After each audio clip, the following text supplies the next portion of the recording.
Welcome to Origin Stories. I'm RD. I'm Parrott. We're telling stories behind the digital art revolution. Each week we interview top artists and live stream with the community. Let's go. Today is tomorrow's origin story. Let's go. What's up, brother? How are you? Good. Happy Thursday, my friend. Happy Thursday. The new year is off and running, man. We got into it a bit last week, but I feel like it just keeps stacking up. Things keep flying. Yeah, it's good, man. I was kind of, curious, I guess, to see what would happen leading up to New Year's and right after New Year's with taxes, and as far as how that affected the market with people trying to loss harvest or wash trade and stuff. And I was wondering if that was going to have kind of big effect on the market, but I don't know. What do you think about all that? It feels very bullish to me right now. So I think there's this clear differentiation right now. I think you're hot or you're not. And that's both per artist or project, but it's also like categorical. So what I mean by that, what I personally see in the market right now is a shit ton of capital being pumped into the PFP side. Like it is stupid right now. I feel like, silly, not called, it's not always stupid, right? But it's silly right now. There's so much capital on the table. So many people are in trading communities, pumping these projects up to the moon. You look across the board and you're like, there's no way this is sustainable. And I think a lot of people know it's not. I think a lot of people understand the game they're playing. And I hope that maybe by us talking about it, can talk to some others about the game that you may be unwittingly playing. But man, is it out of control right now. The $3 billion in the first 13 days of January, of the lion's share percentage of that is going to that. And so I think in shorter mid order here, you're going to see the differentiation in the PFP and collectible side. You're going to see most likely apes decline a bit, but hold. CryptoPunks find their bottom. Is it Clone X, I think, is here to stay. And then past that is like doodles seem like they have a real shot now. Yep. Cool cats. Like Meebits aren't hot, but just by punks and larva association, I know people don't love larva right now, but they still do have that historical standing. You said cool cats. That's a great call there. So you see, there's like two handful. World of Women, I think they're taking great strides.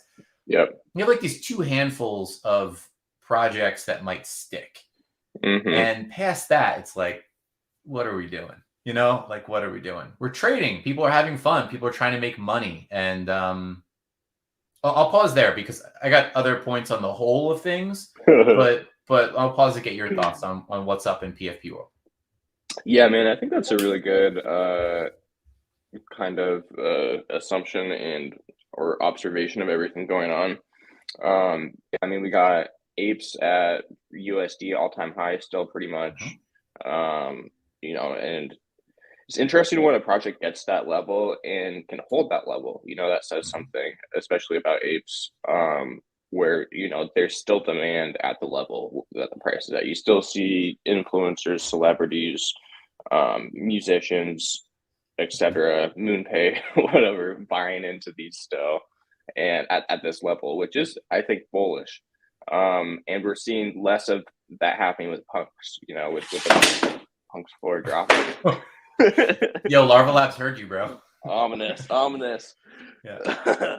But yeah, and I agree. It's a lot of it's not sustainable, and hopefully people are aware of it's a game of musical chairs pretty much. And the majority of people are gonna be standing up when the music stops.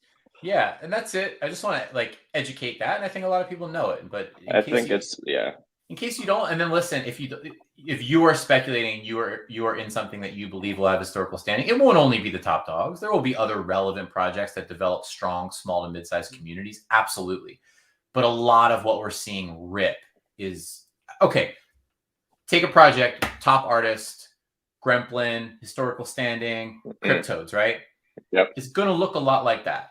Cryptodes ran up and pumped a couple months ago, 2 months ago, ish. They ripped up to 15 ETH per. That was the 15 ETH floor for a hot second in cryptos. The floor yesterday, I did not look today. The floor yesterday was 2.77. Yeah.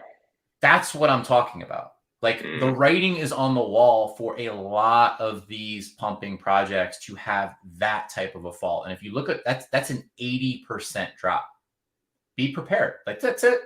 And then have fun. And then get out there and do your thing. But just know that that's a distinct possibility because the trading communities are at work, bro. Yeah. What do you think? And I feel like part of this has to do with just attention span and kind of a numbers game where, there's say a year ago in this space, we probably had 5% of the people that we do now, right? And because of that, there's only so much liquidity and only so much attention towards what was going on. You couldn't have 50 different profile projects back then because there wasn't enough people to give that much attention to. Do you think right now we're kind of seeing the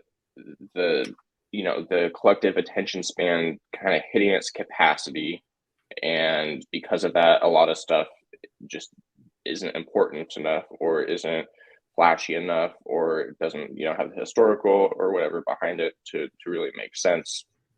Do you think when we do another 10x in our community and it grows more, how does that affect the number of projects going on? Do you think it's going to increase? Do you think it's going to stay? Do you think, what do you think that graph kind of looks like?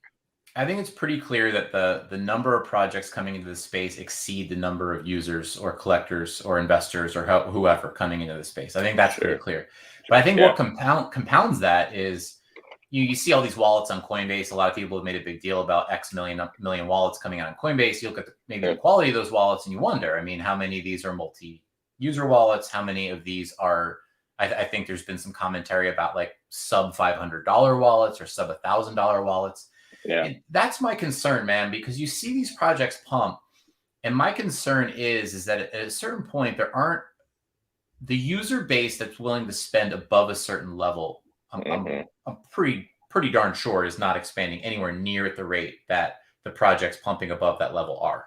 Exactly. What I think is happening is a lot of collectors are overextending themselves, leveraging, like going in hard and trying to 100x, trying 1000x, trying to make this their moment.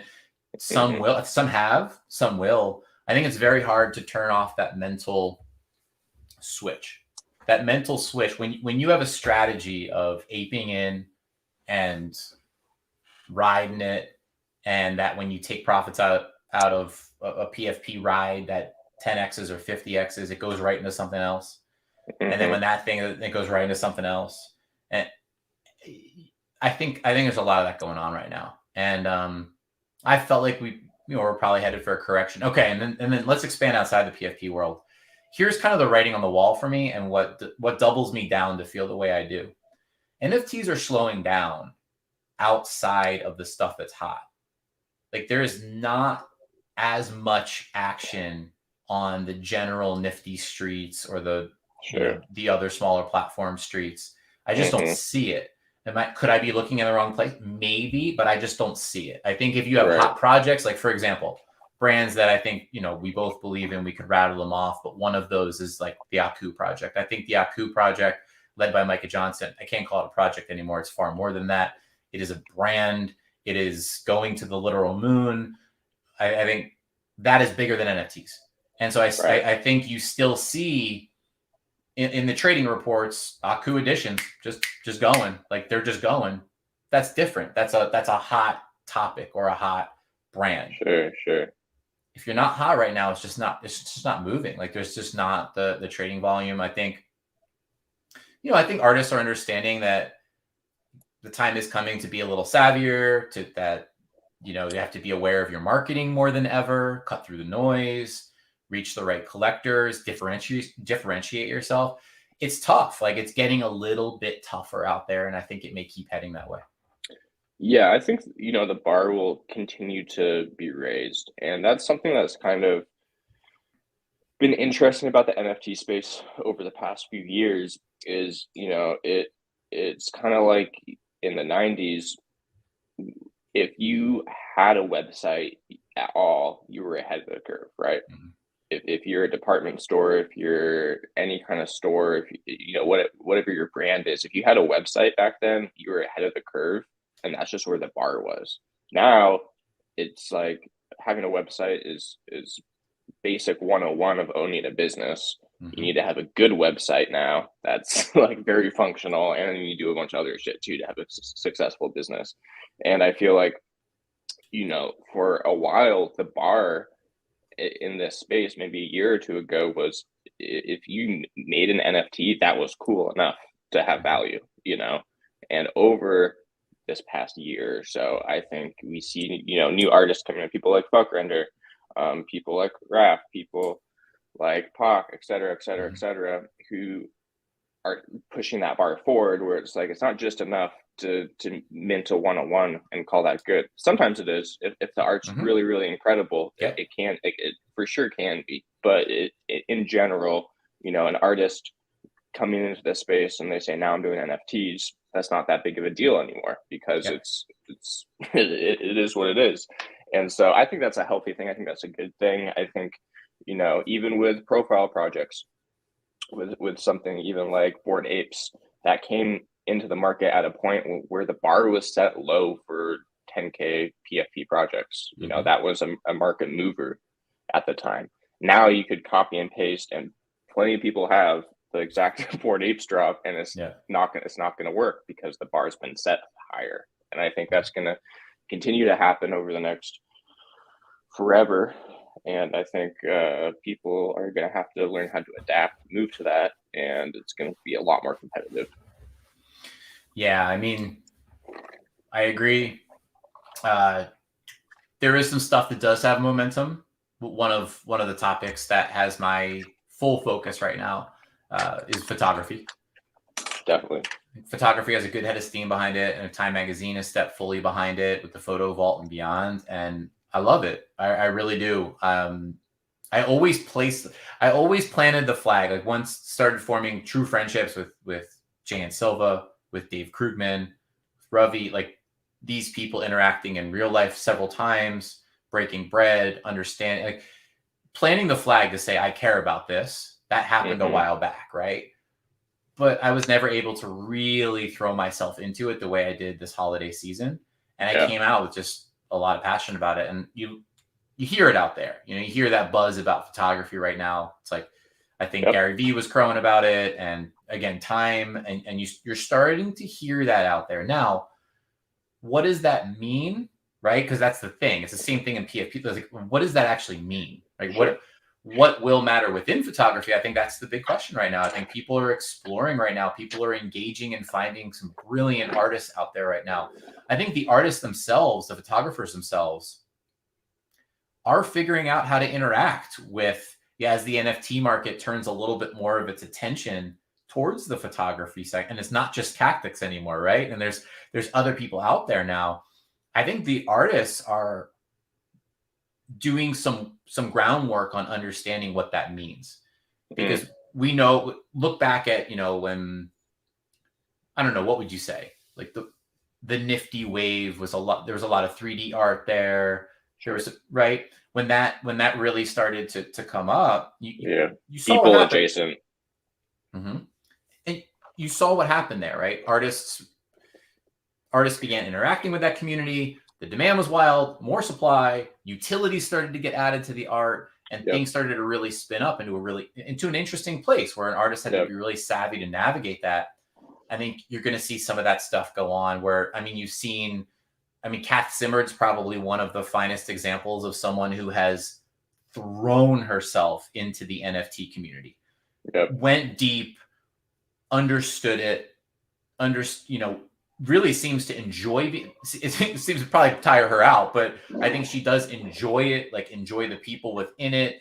I don't know if you can even call it marketing, just like the relationship building that goes on in the trenches on Twitter and Discord and beyond.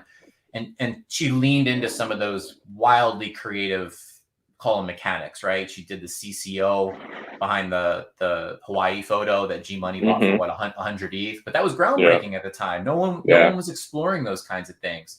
She did the recent, $1 trillion hotel edition count, which is kind of a little more groundbreaking in photography. You don't really see those types of high edition counts. Ruben Wu is followed with something along those lines. And, you know, the biggest thing I would say to photographers as you wonder, okay, how do I deal with this community? It is sometimes more financially focused. You can get those out there who, you know, want you to do something, want the devs to do something to pump bags or whatever. My biggest piece of advice is to stick to stuff that doesn't stress you out. Stick to stuff that doesn't stress you out. Stick to stuff that has substance, that means something to you, that's coming from that good organic place. I think there's very simple, savvy stuff that can be done that doesn't overextend you and really kind of throw you to the wolves, which sometimes it can feel like. Definitely. Yeah, I need to dive more into photography myself. I see it talked about all the time, and obviously, you know, I have close friends in the photography business, so it's been fun to watch them. But I haven't, you know, diving super deep into that whole world yet, as far as like collecting and and all that. I know it's out there though. I see people talking about it, and I see photography spaces on Twitter every day. Yep. It's been cool to watch. And, you know, dude, that's something I really like about the NFT space, is this like melting pot of artists from all genres. I've never really been in a community before that, you know, like say, you know, there's been, you know, other 3D artists that I've talked to before this, but it felt like a very small bubble. And now it's like, you know, some of my closest friends in the space are photographers. Some of them just draw. Some of them make videos. Some of them, you know, do just music. And it's such a crazy melting pot of all this collaboratory and beautiful different mediums. I think that's one of the coolest things about the NFT space. It really is. It really is a melting pot, and everyone has a shot. You know, everyone has a shot to benefit in so many different ways, not just financially, but socially, and just get involved. Like, get involved in the discussion. I still think we're probably at the latter stages of the period of time when you truly can reach out to and interact with anyone. We're still kind of there. We're still there. I think some of those doors will start shutting as they do, like as things evolve and get huge. Like, that's just the way it goes.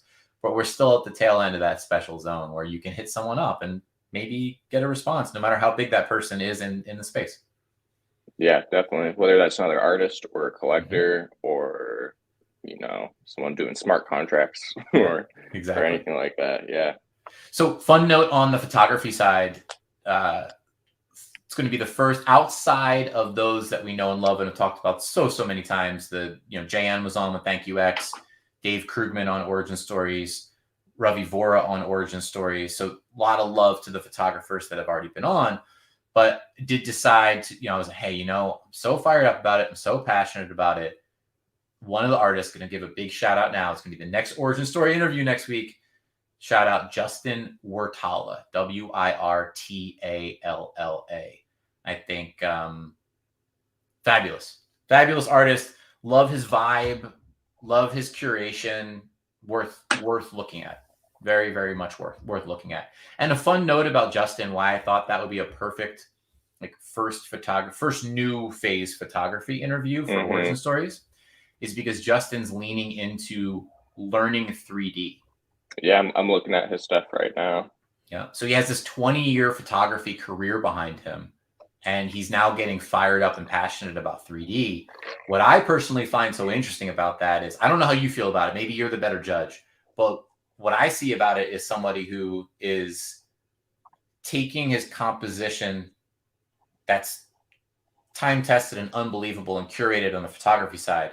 And you can see, I just feel like immediately I see his early 3D work, and he's got a great eye for composition. Like, I feel like it'll go places as long as he stays passionate about it.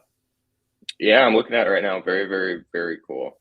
I'm a big fan of the crossing of those two mediums too, photography and 3D, or even photography and just like photo batching and doing I guess 2D work in Photoshop to make something more than a photo.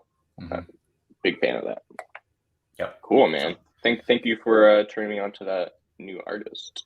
Absolutely. And fun note, the triumvirate of Will Savas, Benny, who's Redbeard on Twitter, and Zanzibar, they picked up Justin's latest, his last remaining on Foundation. He still has some stuff on OpenSea, by the way, so FYI.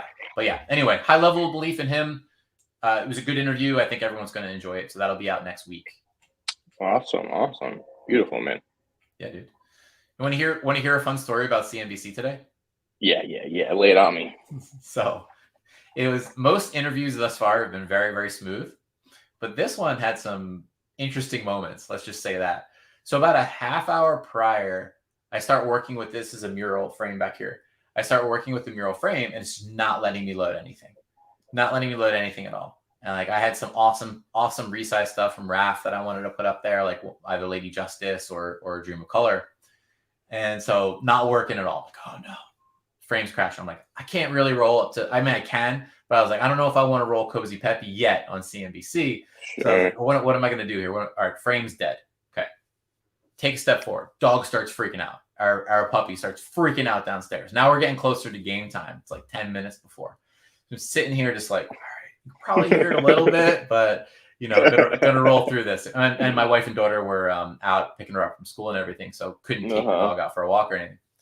Okay, cool. So like 5 minutes before the interview, I'm like, why haven't they called yet? Usually it happens through a Skype call. I pull up an internet browser and the internet's not working. I'm like, my internet's down. So in the last second, switches to a phone interview, ended up working out just fine. But it's just hilarious, man, how some days go. Yeah, some days are like that, dude, especially with technology. Like, I'll just have certain days, I don't know why, that just everything regarding technology just fucking shuts down or breaks, or there's some kind of mishap, dude. It always all happens at once. Exactly. I just kept thinking things come in threes or whatever the popular cliche is. I'm like, it really did come in threes today. But hey, persevered. We rolled through. Yeah. Let's talk about airdrops. A hot topic lately. So I think in a few hours, maybe less, the fees.wtf airdrop will be available to claim. So that's based on, I guess, how much gas you've used throughout transactions over the past however long. I'm gonna be a millionaire. You're right here. So that'll be interesting. I'm very, I guess, not confused. Maybe I am confused, bewildered, or just happy, or really any of these emotions about airdrops, because I like how they're catching on right now and kind of like the hot thing to do, because it's just free money. So that's amazing. But I guess I'm wondering about like the sustainability of airdrops. Obviously, liquidity has to come from somewhere, so it's almost like a expedited version of musical chairs. But if you also look at the past few airdrops, forgive me because I forget who tweeted this morning as I was scrolling on Twitter, but they're talking about, I guess, the previous group of airdrops that happened. We had the Looks Rare, I think, earlier this week, which is the new marketplace. I guess the move for that one was to stake it in the liquidity pool, and I guess a lot of people made some good trading fees off of that. Then we had the SOS, which this tweet was like, if you sold it within the first 24 or 48 hours, that was the move. And then you had was some other airdrop. There's so many. There was ENS, there was gas, there was GAS. Yeah. So it's like it was like SOS. ENS, SOS, gas. There's some even before that. Right, because there's the other. That's right. There was the fake gas, not fake. Yes, but, exactly. But there was the not the feast. What the fuck? There was the other gas. They tried to jump in front of it. Let's go. Take the momentum. Yeah. So it's airdrops happening once or twice a week now, which is cool. I hope there's a MetaMask airdrop at some point. But what are your thoughts on the airdrops, man? I mean, it's like, it's ICO boom city, right? I mean, again, it kind of for me, I don't want to burst any bubbles, man. This is a wild space. It's the revolution. You know, I'm here. I believe in it. You see some stuff going on though, and you look at it and you're like, be careful. Like straight up, be careful, you know, because it's not, it's not always going to be like that. It may not be like that for much longer, but yeah, man, sure. You know, reminds me of like ICO boom days, and it is what it is. Like a lot of these are pure token plays and people trying to spin up tokens and keep trading volume high and profit wildly, right? And you know, depending upon you reading into the fine print of a lot of these tokens, you realize that a well-run one that picks up traction, it's like, holy shit, that team leaves with a ton of capital if they pull it off right. Good for them taking swings. Yeah. But a lot of these are the furthest thing from sustainability. And sometimes, you know, one thing that does frustrate me, it's like, I just want to talk about one risk. I've seen a lot of stuff out there. It's like Monday morning quarterback. It's like, I did this, haha, LOL. Why didn't you do that too? Like, of course, it was the most obvious thing in the world. And one of those things is staking. Okay. And it's like, oh, I made 20 grand without lifting a finger because I staked. And it's like, I've even seen some people be like, there's no risk. There's risk. And like, let me just talk about one, call it like opportunity cost risk. But if you throw your whatever token in staking, the risk that no one really talks about is like, that mentally puts you in a position where you'll be much less likely to pull it and trade it. Unless you're a savage and unless you are an expert at this and have been doing it for a long time, you're much more inclined to want to wait. And if you want to wait, these things in 24 to 48 hours, 6-hour stretches, 2-hour stretches can absolutely fall off a cliff if we're talking about like that certain kind of project. So the risk of staking is you just tie your entire token up, expecting some rewards. Maybe you wait a little too long, and then maybe you get halved, or you get, you leave with 20% of what you thought you had at the peak of it. Like, that's it. That's one risk right there. And there are a couple others, but I think that's a good one to talk about. Yeah. Or you put some ETH in there with it and you do both sides. And then that's like where I've been burned before. Summer DeFi summer 2020 when everyone was doing hot pots and sushis and different vegetables, and there's like so many like weird DeFi things with like 100,000% APY and shit in them, just absolutely ridiculous. And most of the time they're honest, like, this, we're just here to trade shit coins. Like, it wasn't like, everyone kind of knew the risk for the most part, I think. But, so on one of those, I bought into it, saw some people on Telegram talking about it, put like 0.5 ETH in and bought a certain token, staked it with some ETH, and then realized the next day that it was locked up and I could only take out a certain amount every day. And then over the course of a month, the token just goes to zero. And I'm like, wait, now my funds are locked up and I can't access them for a year. And that ETH is just going to start sliding and sliding until it hits 0 too. And yeah, I mean, obviously do your own research into that stuff. And that was the problem I had, is I just saw people on Twitter talking about this thing and aped into it and lost some money. Yeah. So a point that was made, we talked a lot about this, like internally as a team. We talked about this on like the Artifacts Discord download the other day. I think it's important to stay balanced. So let's take Looks Rare, which is the most recent one, which is what people keep asking me about. I try to write about it in the RD report as well, but it's like, is something inherently bad because it's token first? And I do believe Looks Rare is token first. I think it's obvious. Like, that's their play, right? That's the play, is the token. Yep. It's their angle. Is something bad because it's token first? Inherently, no.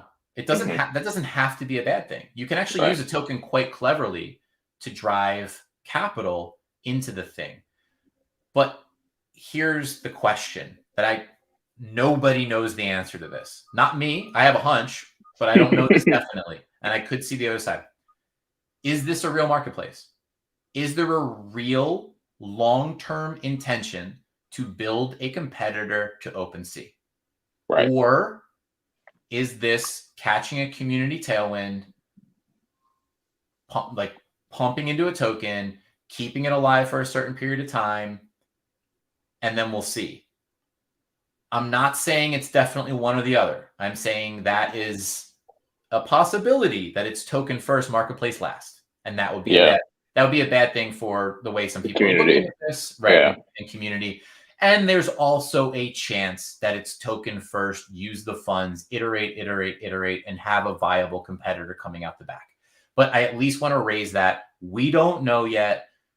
There are good names involved in that project. There are questionable names involved in that project. Draw your own conclusions. I don't know. That's it. Good take. Yeah, I mean, I don't know if it's a viable compared to OpenSea, but I also haven't done all my own research into looks rare. So, to be fair, I paper handed those real quick. I was like, oh, dude, the advice, by the way, the advice there is like, so no one gets too stressed out. It's like, know yourself. Just know yourself. Mm-hmm. If you're not someone who's well-versed in staking or holding and knowing when to get out, just get out. And then don't worry. Like, if it 100x's in your face, it was never an option to begin with because you knew yourself and it's not your game. You had equal chance or maybe more chance of getting hurt than you did to get helped. And so what? It 100x in your face. No stress, because there's many, many other projects that if you do the same thing with, will be the exact opposite of that. So I think that's the biggest piece of advice. Like, know yourself. Do you want to take the risk? Are you a staker? Do you get it? Cool. Go nuts. Have fun. Invest, overinvest. Do you. If you're not, maybe consider like just making that crisp, clean decision, taking it off your mind and shoulders, and moving on to the next. 100%, dude. Yeah. And there's many worse things in life to deal with than figuring out what to do with free money. It's so true. So true. Jesse Woolston in here. What's up, Jesse? Hey, yo. Love Jesse Woolston. Everyone check out Jesse Woolston. Jesse, am I correct? Still second artwork up on Super Rare. I got like, so if anyone hasn't seen Jesse's work yet, it's like, one, there's an origin story interview behind it, but two, just some of the deepest, most thoughtful, most cleverly crafted. I don't know. If you haven't checked it out, just check it out. There's 2 Super Rare pieces up on Jesse's account. Beautiful. Shout out Jesse. What else, man? Let's get a retweet on this. Get a little extra love in here. Yeah, get a little bump.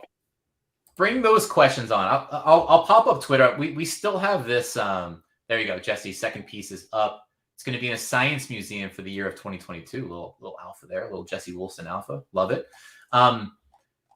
We still have this thing going on with StreamYard where we can't get comments in via Twitter. So if you're watching on Twitter, they will not pop up for us. I'm going to make it a priority here. If you do want to comment a question in on Twitter, I'll just keep this feed up. Would love to get a question or 3 from the community. So if you're listening on YouTube, ship them in. If you're on Twitter, feel free, again, comment that question under this post. And I'll keep my eyes on maybe Parrott 2 and let's talk about some stuff. Because there really does feel like an overwhelming amount of things to talk about. And I'd love to cycle through some stuff. Okay, cool. Well, until that happens, I guess we could talk a little bit about historic projects and their relevance. I know Matt Medved, I'd say Matt's up there with Gary Vee in finding these old projects and having a really, really good eye for them. Matt was, I think most famously, brought the plasma bears to the light, which was a really cool one. And he even texted me the night that he bought his X copy bear. He was like, check out this old project that I found. I just got this like X copy thing for 0.5 ETH. And I was like, wow, dude, that's gotta be worth like 50 ETH or something because it's X copy. He was like, yeah. And then he was like, you should check it out. I was like, all right. And I looked and I was like, yeah, whatever. And then over the next 2 weeks, just like completely blows up. It 100x in your face. Yeah, exactly. But he also I took like a day off Twitter. The next day, I was like, oh, everyone's talking about these skulls now. So that's pretty cool. What do you think about these? I'm sure there's more to be found in the future. 2017, maybe 2018 early kind of era projects.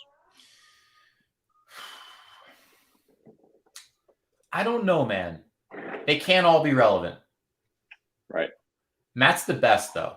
Matt is so good at going. I post all the time, like falling down the rabbit hole, and he is so good at falling down the rabbit hole and finding something that, for the first topic here, who cares whether we'll be long-term relevant for a second? He is the best at finding something that will be relevant again. Even if it's a short moment, he's the best at pulling something out and saying, yeah, people are going to look at this and care for a short, medium, or long period of time. Okay? Right. This is worth talking about. This is worth talking about. Exactly. Now, the question is, as you look across the board, okay, here's an example. Curio cards. Okay. Curio cards come out.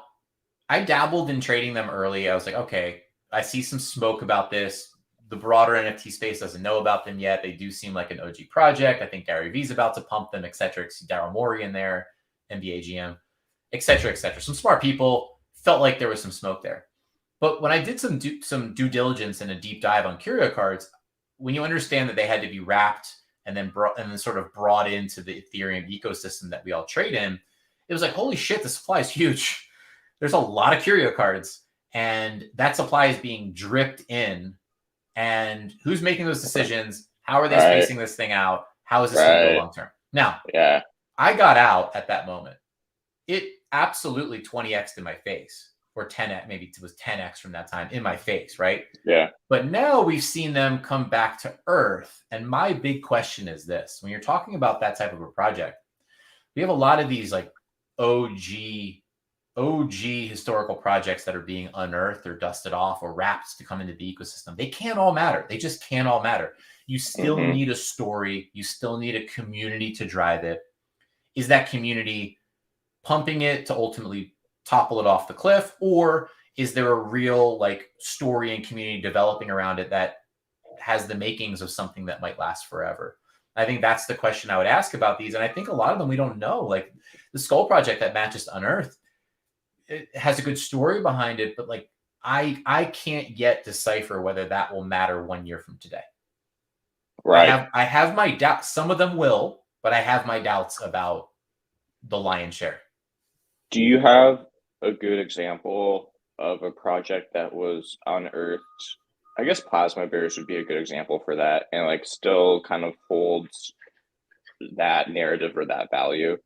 I think Plasma Bears would be an example of that. I don't know what the floor is or what it went up to and back down to or anything like that, but it's still being talked about a lot. That's probably the strongest example. It probably is. Well, think about that. Keep that thought process churning, but we'll start to see more of it. I'm sure there will be gems that stick. Was it Mooncats? Was that one of the kind of first rediscovered projects that was it free to claim and still like a bunch of them left on the website? Yep. Was that Mooncats? Okay. I believe it was. Yep. I don't know. And again, I don't know what the floor is on that. I just remember 6, 7, 8, 9 months ago when people found that, minted them, and then there's that pump because it was an early project, and I have no idea where they are now.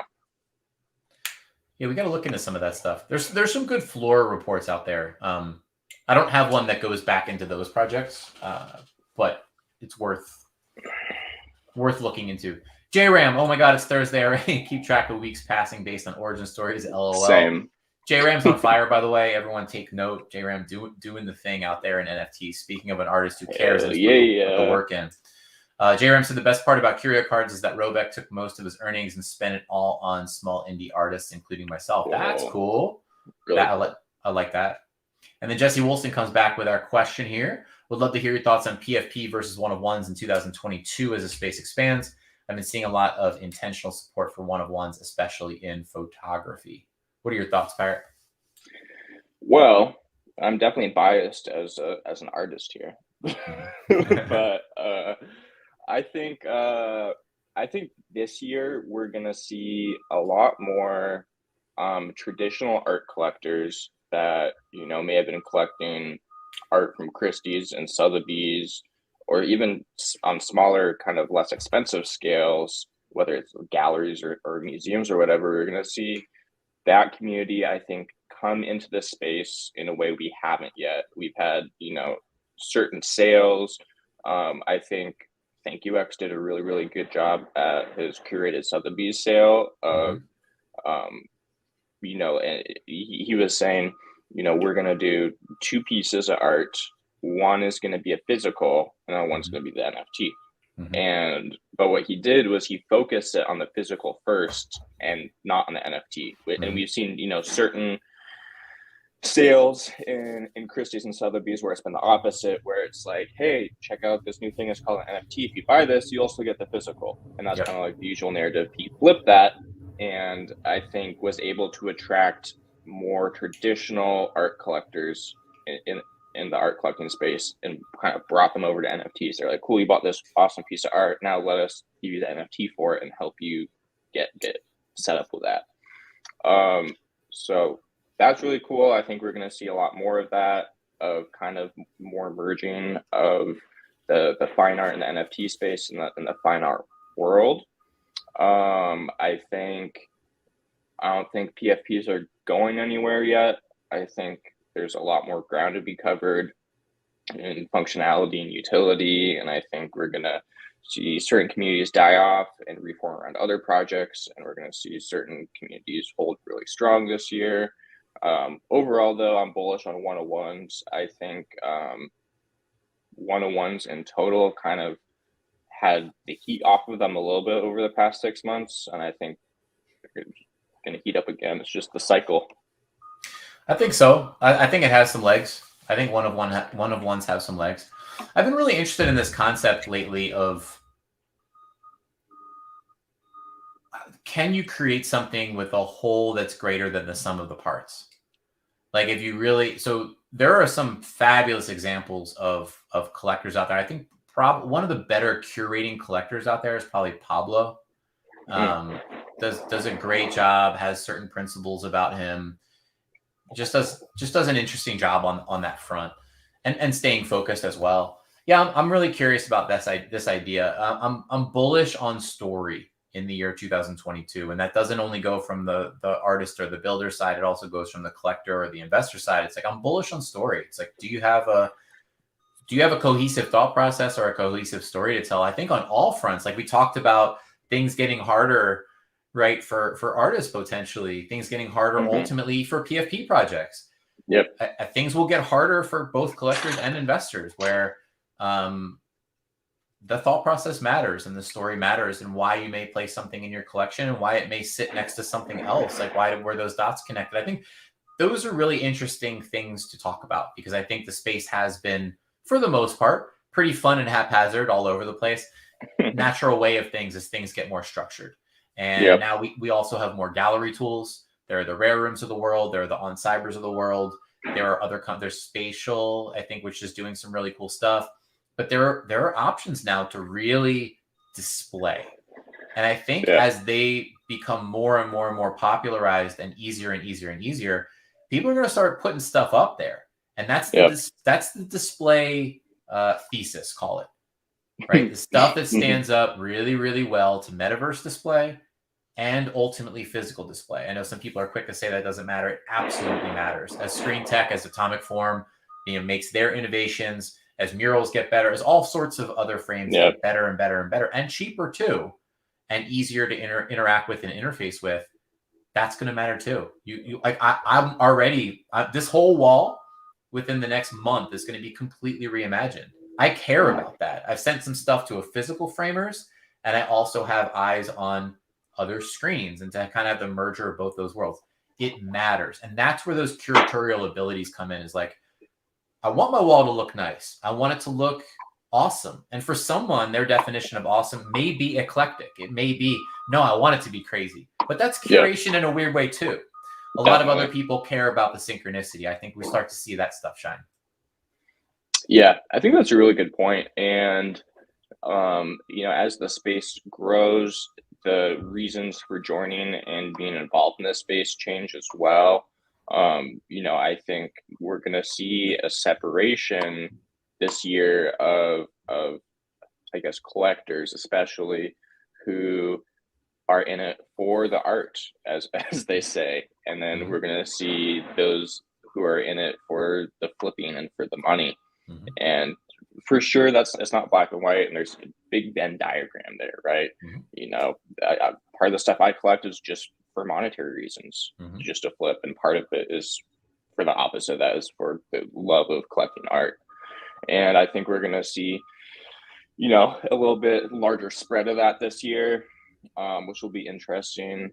And as you say, display technology is going to increase. I mean, if you think about this past year, it's only really been a year of NFTs in the public eye, I want to say.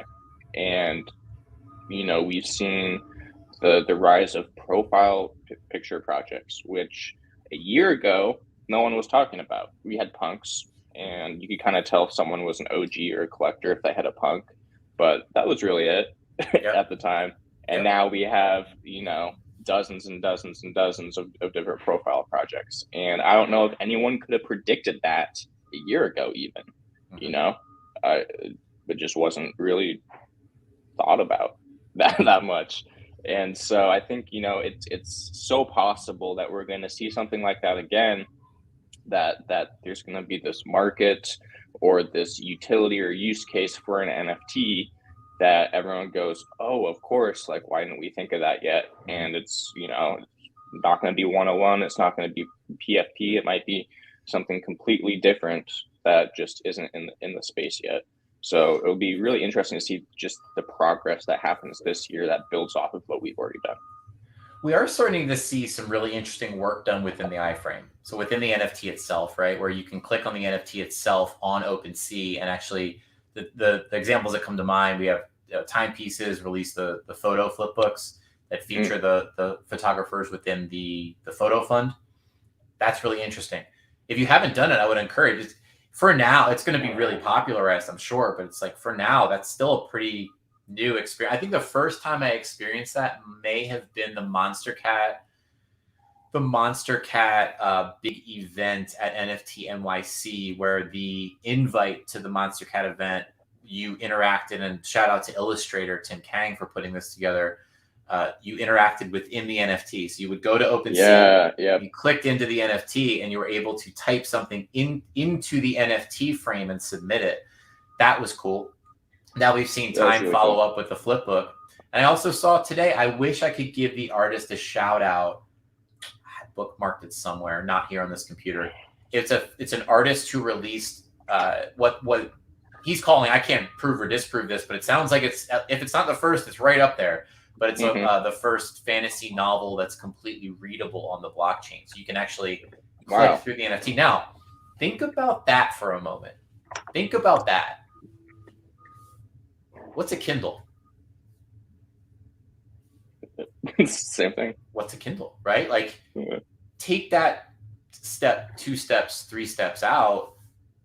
I don't know. Could something wild be done, within the NFTs themselves, where not only do you have a piece of art, which, by the way, another artist made the front cover to that fantasy novel. I don't know. There's going to be all sorts of weird stuff that goes on. I could see businesses being built around that, and I'm sure that the company behind it also escapes me. I know Manifold, I believe, was involved in the project. There's another company name. I'm gonna try to find it, and if someone knows, just fire it in. But it's another company name. They did both. I think both the Time and the novel. I'll find it. Word. I'll find it. Yeah, that's a very good point, though. I think, a lot of NFTs right now are very 2-dimensional in a way, and we're going to start seeing them become 3-dimensional or 4-dimensional, where they, are interactive in a new way. And then, what do we extrapolate from there? Who knows? But it's going to be yeah, I think interactive NFTs are going to definitely be a wave. The technology's there. It really is just about who thinks of what to do with it. Which is also why Transient Labs. Transient Labs. Cool. I was going to say also why I'm bullish on async, as I've always been, because I think they're a great practitioner of interactivity with NFTs and have been for a very long time. And I think that will be huge. I agree. I think that to me strikes me as a historical, like, almost look past ups, downs, low attention, mid attention, high attention, like just look past it. And I think what they have going on makes a whole heck of a lot of sense.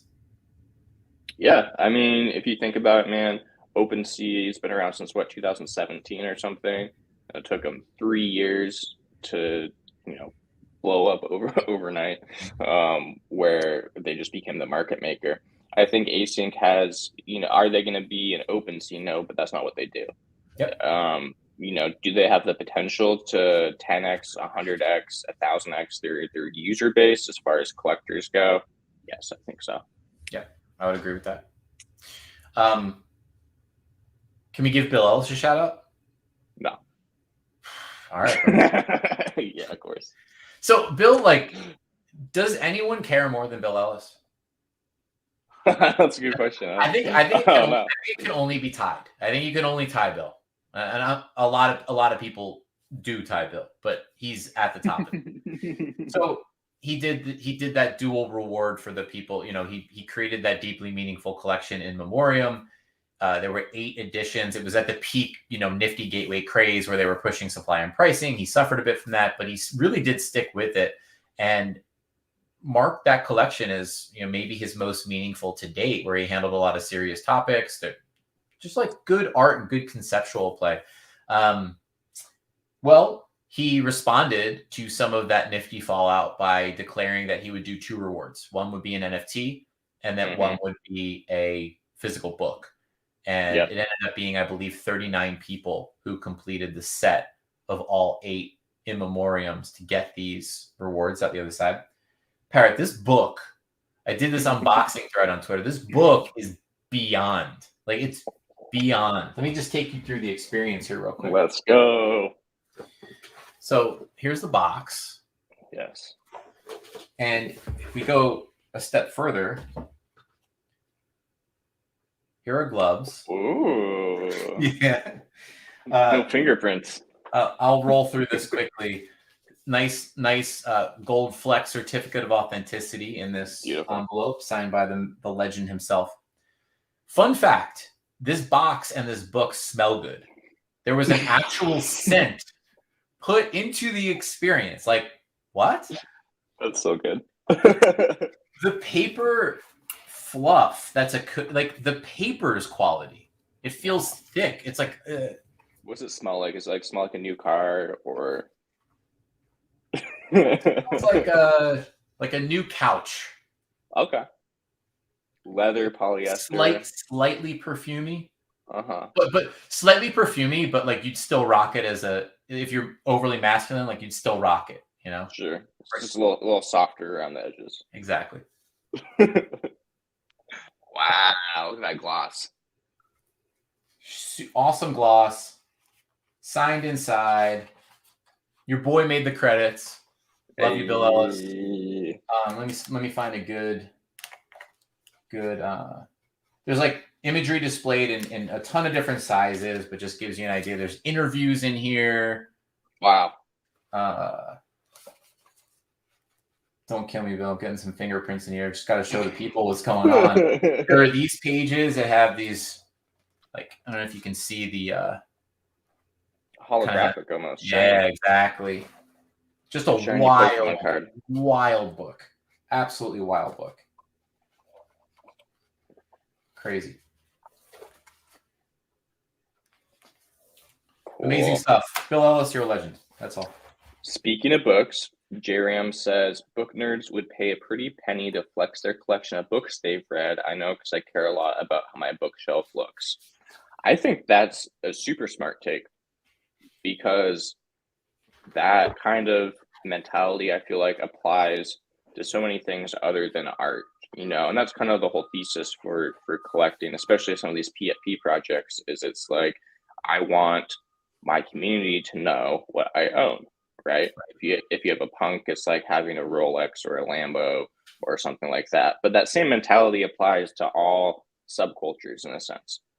People who read a lot of books, they make their bookshelf look all nice. If people come over, they're like, wow, look at your amazing bookshelf. Have you read all these books? Of course I have. and I think, the same thing applies to film buffs.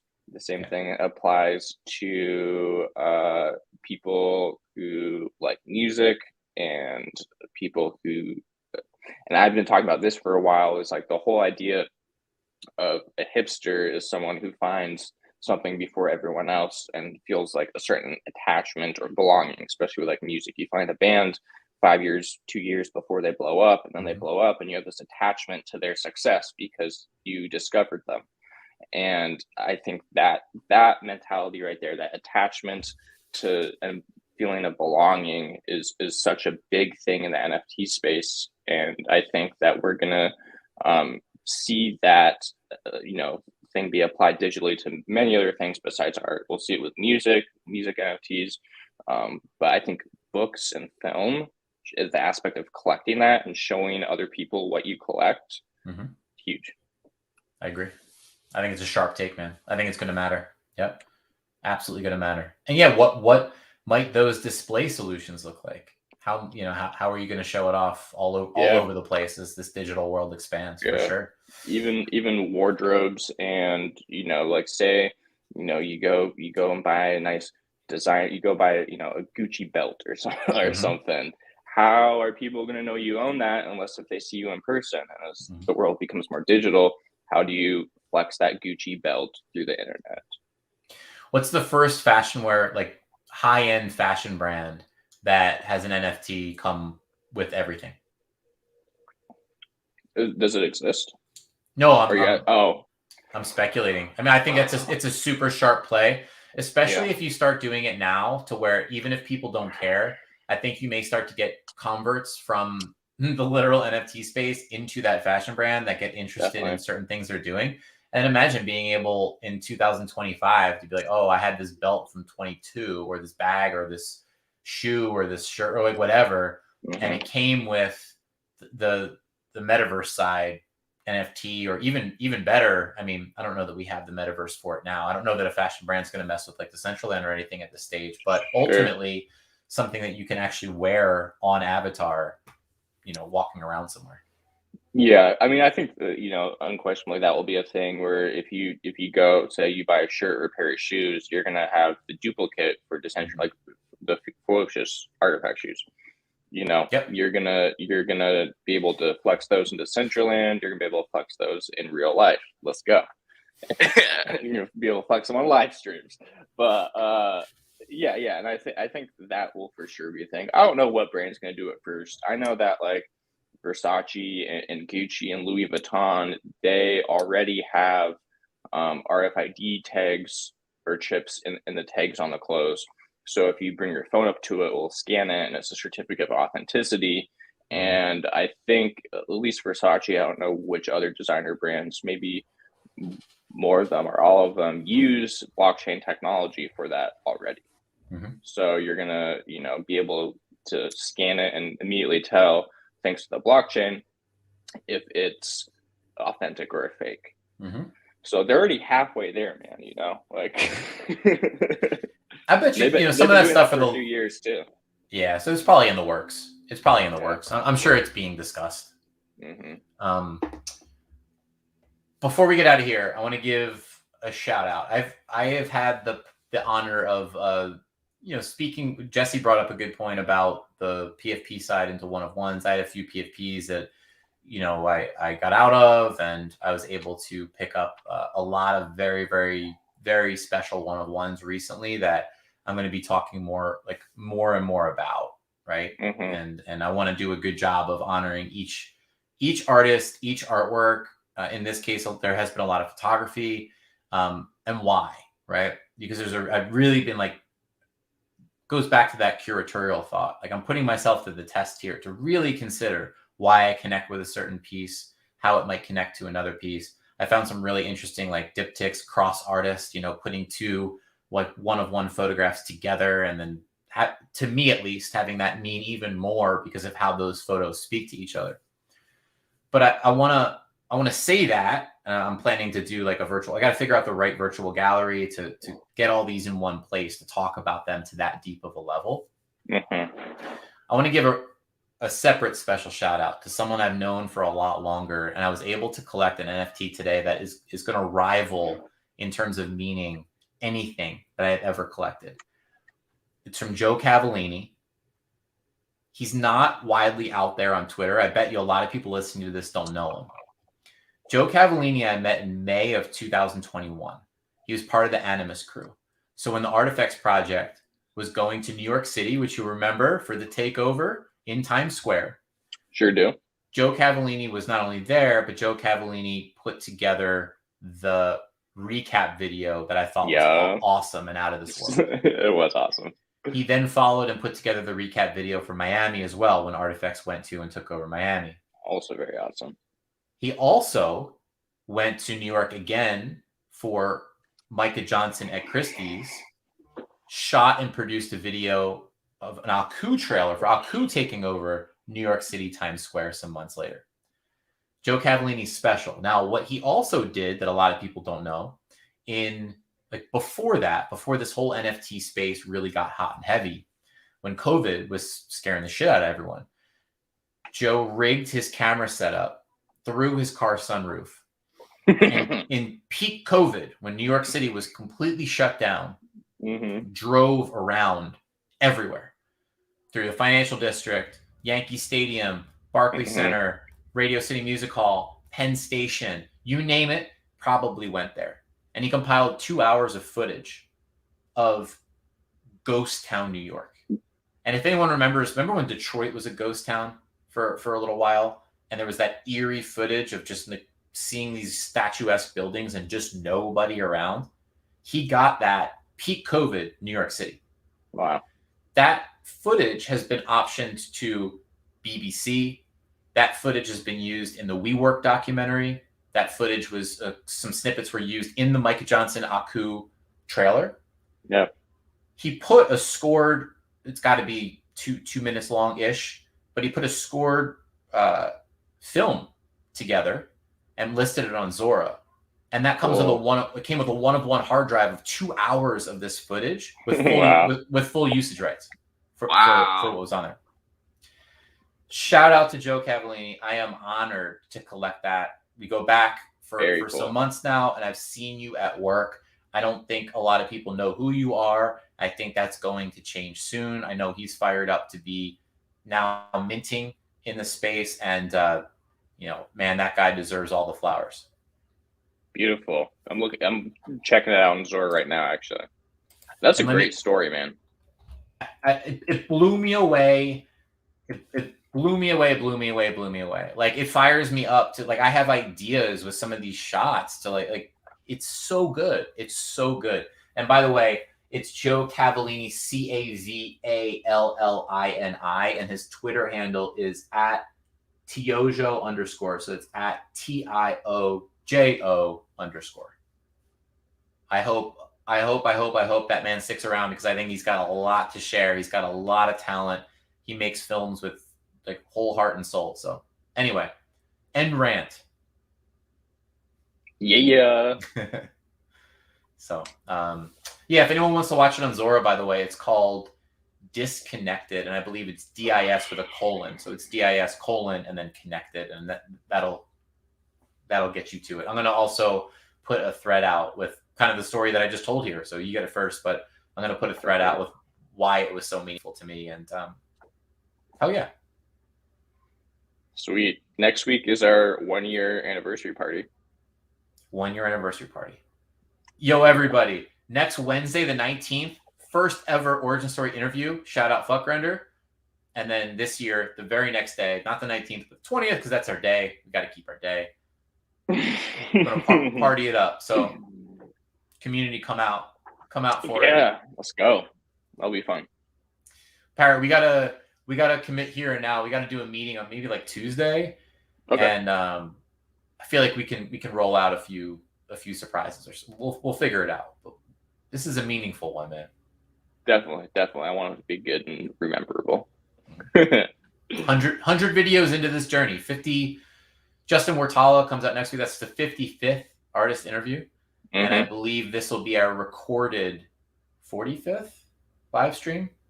Sounds right to me. There were more, but some of the initial ones never made the like recorded post. But that theoretically that might I got to look at the YouTube channel, but theoretically that might make Justin Wartala the 100th video of NFT Origin Stories, which would be kind of wild.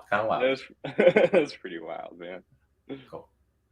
All right, dude. Have a great rest of the week, man. You too, my friend.